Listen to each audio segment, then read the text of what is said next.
Hello, this is Harsha M, roll number 20E2509 from BSc Biotechnology, second year, and I have come up with a presentation on lipids. So, lipids are organic substances which are relatively insoluble in water but soluble in non-polar organic solvents like alcohol, ether, benzene, chloroform, etc. And they are actually or potentially related to fatty acids and are widely utilized by the living cells. While the primary function of lipids is to store energy, lipids are also used for protection, insulation, and lubrication. They also act as precursors for some hormones and are a key component of cell membranes. Looking into the properties of lipids, they can be either in liquid form or solid form. Pure form of fats are always colorless, odorless, and tasteless. Lipids are reduced compounds and they have lots of available energy in them. In fact, they are much richer source of energy, but still these are not used as the main source of energy, as these are not converted into glucose directly, which is the basic respiratory substrate. And as said earlier, they are insoluble in water and soluble in organic solvents like alcohol, chloroform, acetone, etc. And they do not possess any ionic charge.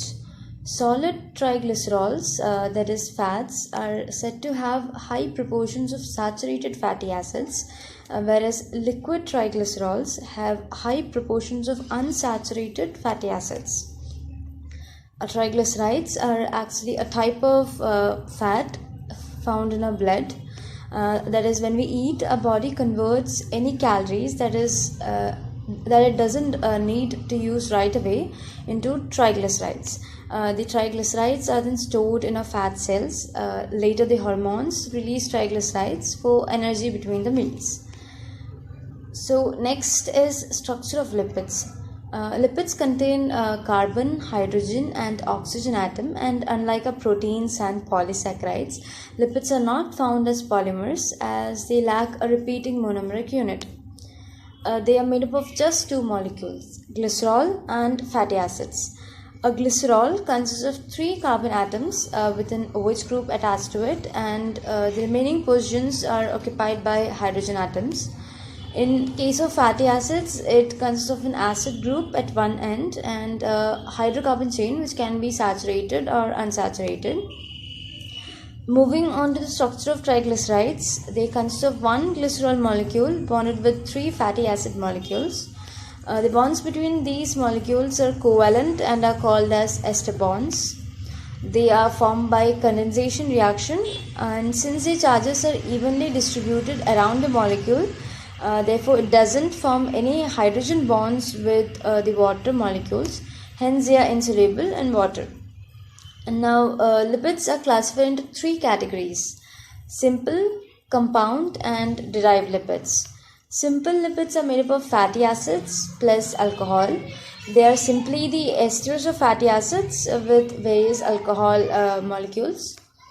Examples of some lipids are waxes and triglycerides, that is, are fats and oils, as they have esters composed of 3 fatty acids joined to glycerol and trihydroxy alcohol. Therefore, wax and triglycerides can be considered as examples of simple lipids. TG is uncharged, therefore they are also called as neutral fats. Whereas wax is an ester of long chain alcohol and a fatty acid. The acids and alcohols normally found in these have chains of order of 12 to 34 carbon atoms in length. These are widely used in pharmaceuticals to make lotions and ointments. Compound lipids are made up of fatty acids plus alcohol plus additional group, and their examples are phospholipids, glycolipids, and lipoproteins. Phospholipids consist of fatty acids plus alcohol plus phosphoric acid plus nitrogenous bases, and depending on the type of alcohol present, they are further classified into glycerophospholipids and sphingophospholipid. Glycolipids consist of fatty acids plus alcohol, which is sphingosine here, plus carbohydrates, and lipoproteins consist of lipids plus proteins. The third class of lipid is derived lipids, and these lipids are obtained from hydrolysis of simple and compound lipids. Examples are fatty acids and steroids. Finally, moving on to functions of lipids. So lipids perform many functions such as storing of energy. They make up our cell membranes. The triglycerides is sequestered as fat in adipose cells, which serve as the energy storage depot for organisms and also provide thermal insulation and protection. Lipids also have a direct role in buoyancy of marine fish. Some of these act as hormones, while some activate certain enzymes like glucose 6 phosphatase. Now, that was the end of the presentation. Thank you.